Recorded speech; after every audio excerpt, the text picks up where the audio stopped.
Israel vai se isolando no cenário geopolítico internacional, depois do, entre aspas, incidente que ocorreu ontem na faixa de Gaza. Com mais de 100 mortos e 750 feridos, a gente tem discursos diferentes sobre os acontecimentos da Palestina e também de Israel, vamos analisar aqui no vídeo, mas grande parte da comunidade internacional já vem lançando campanha de repúdio a Israel. Mais de 30 países com seus parlamentares anunciaram um boicote à venda de armas do país. Estados Unidos, União Europeia também se posicionaram e a gente tem o Brasil, que se tinha algum tipo de chance de voltar a ter relações diplomáticas com o atual governo do Benjamin Netanyahu, eu diria que essas chances foram por água abaixo. Itamaraty se posicionando de maneira muito enfática, falando que Israel não tem obrigação ou algum tipo de compostura moral e ética para continuar os ataques em Gaza, pede uma intervenção imediata da ONU e o Lula, na reunião da CELAC, fala em carni, não posso falar aqui no YouTube. Vamos falar também, pessoal, o que o Lula falou também, outras coisas na CELAC, citando também a questão da Venezuela, a questão em Cuba e também citando sobre as Malvinas, o que exatamente ele quis dizer sobre isso. E discutir também, galera, sobre a resposta que o Ocidente deu em relação às declarações pesadíssimas de Putin, considerando que sim, o emprego de armas nucleares não está descartado. Vai lembrar, galera, que a gente tem hoje, dentro da OTAN e da Europa, uma briga entre Macron e Scholz, França e Alemanha, para saber qual vai ser a postura da OTAN no atual conflito entre Rússia e Ucrânia, e 3 países importantes anunciando que podem sim mandar tropas para a Ucrânia, ou seja, um conflito direto entre OTAN e Rússia. Será que de fato, galera, vai rolar? Se vocês querem entender um pouco mais sobre esses assuntos, e muito mais também sobre geografia, geopolítica, atualidades, política, polêmicas, enfim, tudo para você se manter sempre bem atualizado, já se inscreve no canal, deixa seu like, compartilha esse vídeo, que eu, professor Ricardo, conto muito com a sua ajuda. Belezinha? Para quem não me segue no Instagram, pessoal, @prof_Ricardo Marcílio, me segue lá. E caso você queira também contribuir financeiramente aqui pro canal, afinal esse é meu trabalho, pessoal, e se você puder ajudar, sensacional, já que a nossa querida plataforma, né, não curte muito conteúdos que não sejam family friend, né, enfim, tá? Cara, ajuda, seja membro, que isso assim é demais, ou faça uma eventual contribuição via chave Pix. Se não puder, galera, se não quiser, seu like, engajamento, presença, comentário já tá mais que sensacional. Tamo junto? Então bora lá pro vídeo, pessoal. Seguinte, como eu tinha noticiado para vocês ontem, nós tivemos um incidente bastante pesado que aconteceu na faixa de Gaza. Alguns caminhões de ajuda humanitária chegaram em direção à faixa de Gaza, Israel fala em cerca de dezenas ali, próximo de 30, e aí algumas imagens foram compartilhadas que civis, quando eles foram chegando próximo àqueles caminhões, de repente os civis eles começaram a se dispersar, e aí que mora exatamente a diferença de narrativa. A gente pega, por exemplo, pessoal, declarações da Palestina, da faixa de Gaza, tal, anunciando que, na verdade, os soldados israelenses, eles começaram a disparar contra os civis que ali estavam, causando a morte de 100 e causando ferimento de mais de 750. Quando a gente pega os pronunciamentos oficiais de Israel, eles até compartilharam algumas imagens, falando, não, imagina, pô, a gente garante aqui a segurança deles e tal. Inicialmente, eles não falaram do uso de armas, tá? Hoje a gente teve o porta-voz da defesa israelense garantindo que, na verdade, os soldados, sim, fizeram disparos, mas não foram disparos contra os civis. Foram disparos próximos aos civis para tentar dispersar aquela multidão. No final das contas, como aquela multidão ela foi dispersada, com corre-corre, gritaria ali, enfim, a gente teve o pisoteamento e a morte de 100 pessoas, 750 feridos, sendo que Israel não confirma um número exato, tá? Professor, quem está falando a verdade? De verdade, pessoal, a gente não tem como saber, pelo menos até o momento. E aí, quando eu falo assim, não tem como saber, a gente está falando de grandes países, tá? Estados Unidos, Alemanha, França, pedindo investigações mais sérias. Só que grande parte da comunidade internacional já coloca que, independente do motivo que tenha sido, seja por o disparo do soldado israelense, seja por uma aglomeração, enfim, pela correria e o pisoteamento, o motivo pelo qual aquelas pessoas estavam famintas, sem acesso a suprimentos, etc., já é condenável, que é um bloqueio israelense. E a gente tem falas da Colômbia, falas do Brasil com esse posicionamento, falas da própria porta-voz ali, né, da ONU, também corroborando com essa narrativa. Ou seja, independente da motivação, se foram disparos ou se não foram, Israel já é o culpado pela situação, tá? Segundo, claro, parte da comunidade internacional. A gente teve, inclusive, uma própria resolução sendo feita pelo Conselho de Segurança da ONU e, segundo alguns árabes que foram ali porta-voz, né, dessa notícia, falaram que foi 14 países querendo condenar as ações israelenses e só um que vetou essa proposta de condenação a Israel, que foi justamente os Estados Unidos. Pela quarta vez, né, agindo a favor dos interesses de Israel, já tinha vetado 3 cessar-fogo, alegando que Israel não estava resguardado por aquela proposta, e agora mais um pedido que, segundo os Estados Unidos, só não corroborou, só não criticou Israel porque aguarda maiores investigações. E os Estados Unidos, que inclusive cancelaram o financiamento para a UNRWA, aquela agência de refugiados palestinos, e claro, é um grande aliado de Israel, acabaram de anunciar que vão mandar ajuda humanitária para Gaza, principalmente por conta depois, né, da morte ali daqueles 100 palestinos. Percebam como até um aliado de Israel vem se posicionando em favor de uma ajuda humanitária para Gaza. Independente, o que tenha sido, a gente teve mais um pronunciamento do Hamas, falando que bombardeamentos mataram 7 reféns israelenses. Se a gente for pegar o Hamas, ele fez aqueles ataques trágicos no dia 7 de outubro, que acabaram culminando com uma série de mortes e mais ou menos 250 reféns. Acordos já foram feitos que libertaram pouco mais de 100, mas segundo o Hamas, mais de 70, agora com 7 recentemente, foram mortos não por ação do Hamas, e sim por ações de bombardeamento israelense. Então tudo isso, a possível operação em Rafah, no sul ali da faixa de Gaza, que vai acontecer muito possivelmente, segundo Israel, no período de Ramadã, faz com que instituições como União Europeia, como o próprio Estados Unidos, o Biden, por exemplo, falou que Israel vai perder apoio da comunidade internacional se continuar com as ofensivas, se continuar com as agressões, principalmente na cidade de Rafah, está trazendo um certo isolamento israelense, vamos colocar assim. De novo, pessoal, Israel alega que está fazendo tudo dentro dos seus princípios. Ou seja, está tentando respeitar, mas que a culpa é do Hamas, que coloca como escudos humanos, os civis como uma espécie de defesa e não faz uma guerra simétrica, uma guerra justa com o exército israelense. Bom, independente dessas questões, se a gente for analisar algum tipo de chance, vamos colocar assim, que tinha de uma possível estabilidade de paz entre Brasil e Israel, eu diria que ela foi por água abaixo. Primeiro que a gente teve um conjunto de 30 países aproximadamente, onde parte dos seus legisladores, das suas assembleias, das suas casas legislativas, criaram um documento e compartilharam com a mídia internacional, colocando que os seus países devem boicotar Israel em relação à venda de armas e de componentes de armas, visto que as suas armas estão indo contra o povo palestino. Nisso, o Brasil é um dos 30 países. De novo, é o pensamento dos legisladores brasileiros? Não, é o pensamento de parte dos legisladores brasileiros. Porque países como a Austrália, como Estados Unidos, enfim, também tiveram legisladores que assinaram essa proposta, tá? Mas percebam como cresce essa oposição, ou vamos colocar, essa pressão em cima do governo do Benjamin Netanyahu. No caso do Brasil, a gente teve algumas condutas sendo adotadas.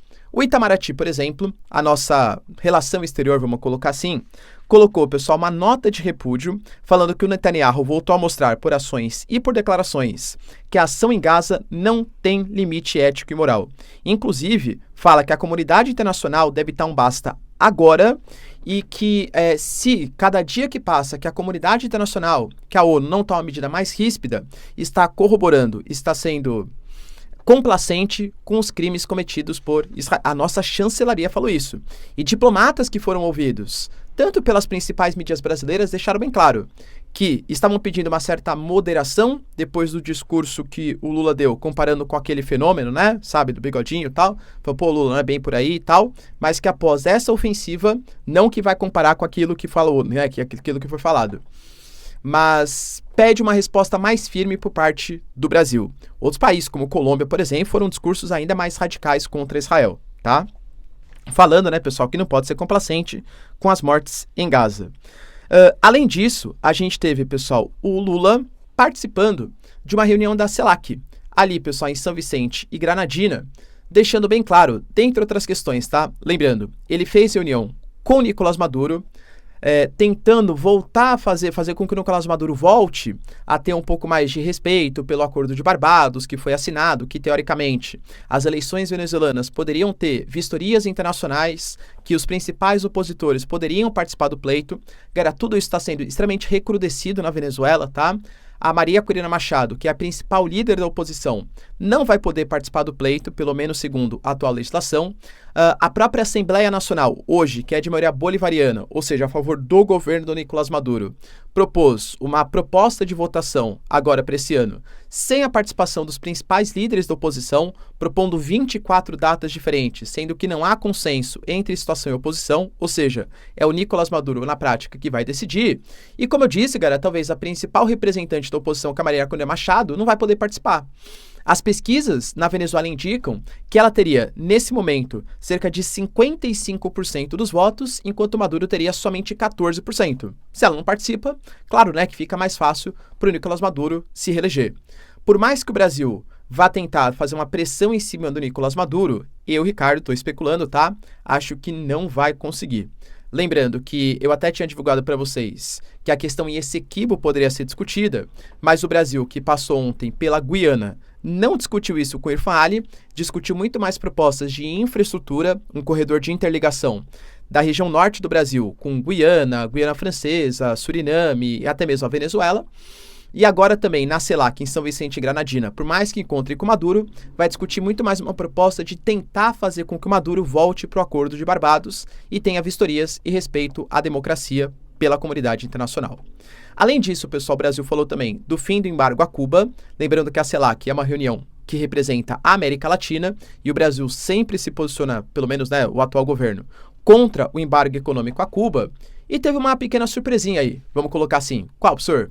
Eu citei para vocês recentemente que a Diana Mondino, que é a responsável pelas relações exteriores da Argentina, tinha anunciado que não faria uma guerra contra os ingleses, mas que estava pressionando o Reino Unido, inclusive, tá? Fazendo vistas grossas, porque o David Cameron, responsável pelas relações exteriores, recentemente fez uma visita às Falklands, isso desagradou bastante os argentinos, mas que a Diana Mondino, ela ia se propor a negociar com os britânicos a devolução das Falklands, ou das Malvinas, né? Depende de quem você concorda, para fazer com que ela volte a pertencer, ou que passe a pertencer à Argentina. O Lula falou que, em respeito aos interesses nacionais e aos interesses latino-americanos, ele apoia a proposta argentina de retomada das Ilhas Malvinas. Enfim, tá? Posição aí do Brasilzão. Quando foi falar sobre a proposta de Israel, cara, o Lula pegou pesadíssimo, tá? Ele falou sobre uma carnice, enfim, né? Vocês sabem o que eu tô falando, e propôs, cara, uma moção pelo fim do Genô-Tananã que acontece ali naquela região.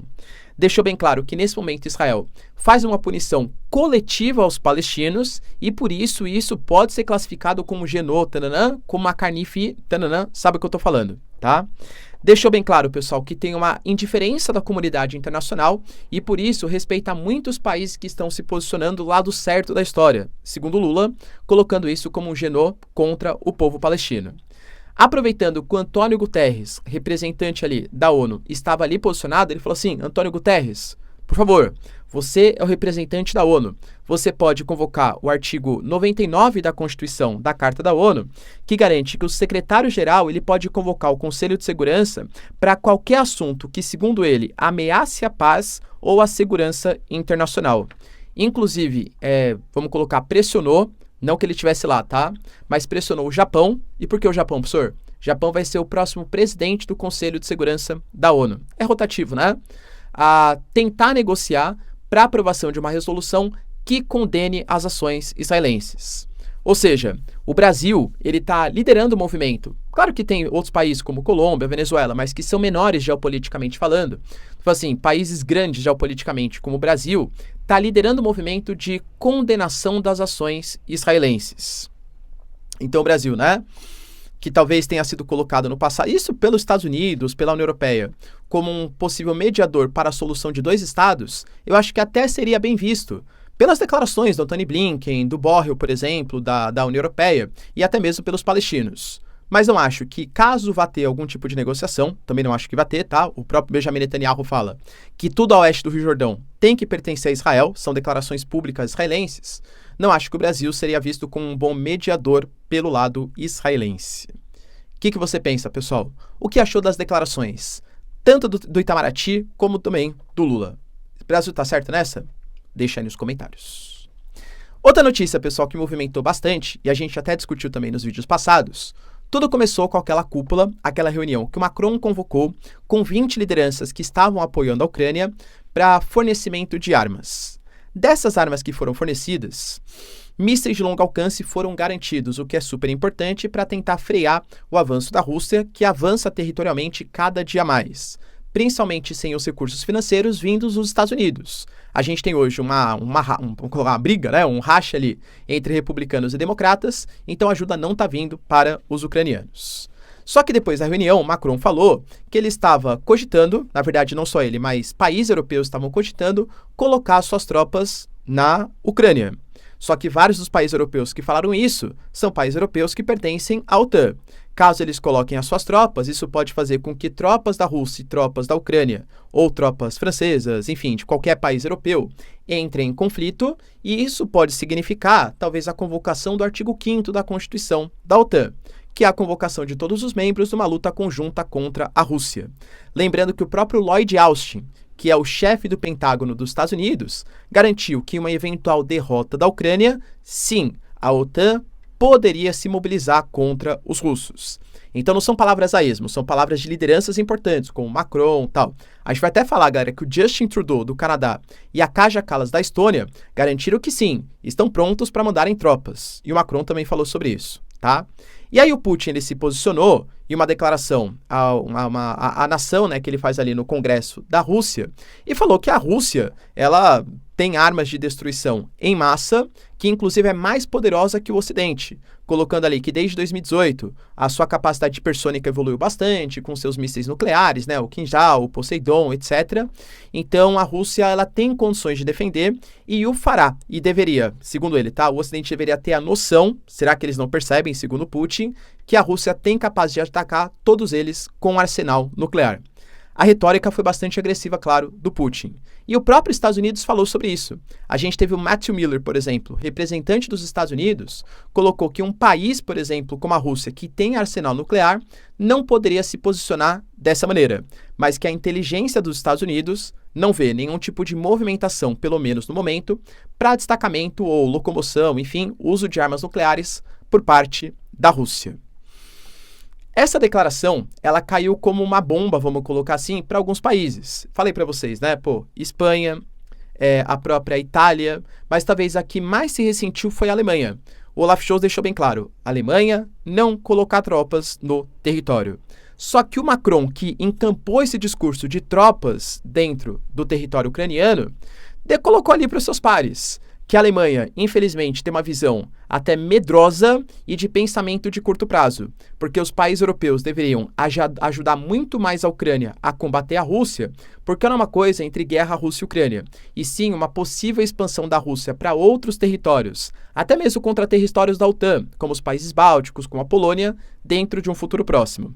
Lembrando que o Putin falou que não vai fazer isso, tá? Na declaração que ele fez. Também não sei se dá para acreditar no Putin, claro, mas ele garante que não fará mais ofensivas depois da Ucrânia, ainda mais contra membros da OTAN. E aparentemente a Alemanha não ficou nada satisfeita com essa declaração, inclusive colocando que dentro da Europa, da União Europeia, é o país que mais ajuda os ucranianos, mesmo sem fornecer os Taurus, mísseis de longo alcance, mesmo sem colocar possivelmente tropas, é um dos países que mais ajuda. Então há hoje uma rixa, vamos colocar, entre França e Alemanha, entre Macron e Olaf Scholz. Quem ajuda mais e quem dá um posicionamento mais firme contra os russos. Essa é a ideia. Só que quando o Macron falou sobre isso, a gente teve o Robert Fico, por exemplo, da Eslováquia, garantindo que ele não colocaria tropas, mas que, de fato, na reunião, isso foi discutido.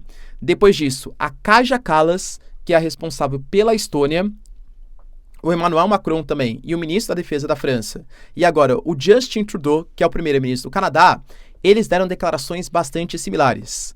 Sim, nós estamos prontos para mobilizar as nossas tropas. Só que calma, não são tropas de qualquer jeito, inclusive até o Canadá falou sobre isso, né? São tropas de auxílio. Não é que tropas canadenses, francesas ou da Estônia se mobilizarão para lutar na frente de batalha contra os russos. Mas nós entraremos no território da Ucrânia, forneceremos ajuda na logística, na prevenção de fronteiras, dentre outras coisas, para fazer que os militares que estão destacados nessa área da Ucrânia possam ir para a frente de batalha. Mas, querendo ou não, pessoal, a Rússia pode considerar que isso é uma espécie de intervenção estrangeira. Vamos tentar pensar o contrário, sei lá, o México entre guerra contra os Estados Unidos. Aí não é que a Rússia vai mandar tropas para lutar contra os Estados Unidos do México, mas a Rússia manda militares, inteligência, equipamentos, munições, tal, tudo pro México, para os mexicanos irem lutar. Pô, cara, é uma interferência da Rússia no México, da mesma maneira que é uma possível interferência do Canadá, da França, etc., no território da Ucrânia. Isso, segundo a Rússia, já poderia ser considerado uma afronta.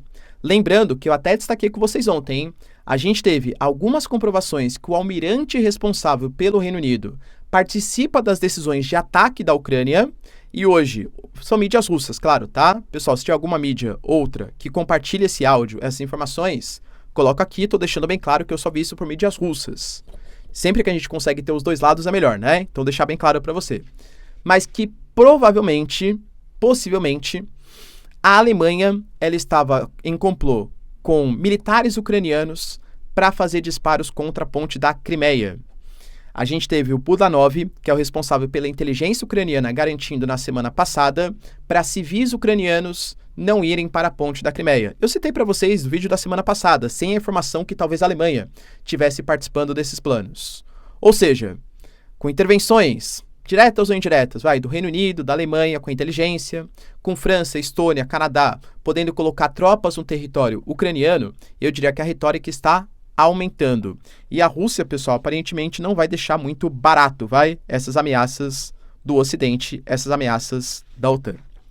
E aí, pessoal, você acha que, caso Estônia, França e Canadá e outros países também ameaçam, colocarem tropas no território ucraniano, mesmo que não seja na frente de batalha, e aí um francês morre, um cara da Estônia morre, um canadense morre, isso significaria uma intervenção direta OTAN contra a Rússia? Deixa aí nos comentários, quero saber sua opinião, mas atentem-se, pessoal, o mundo está um caos. Tamo junto, beijos, abraços e tchau, tchau.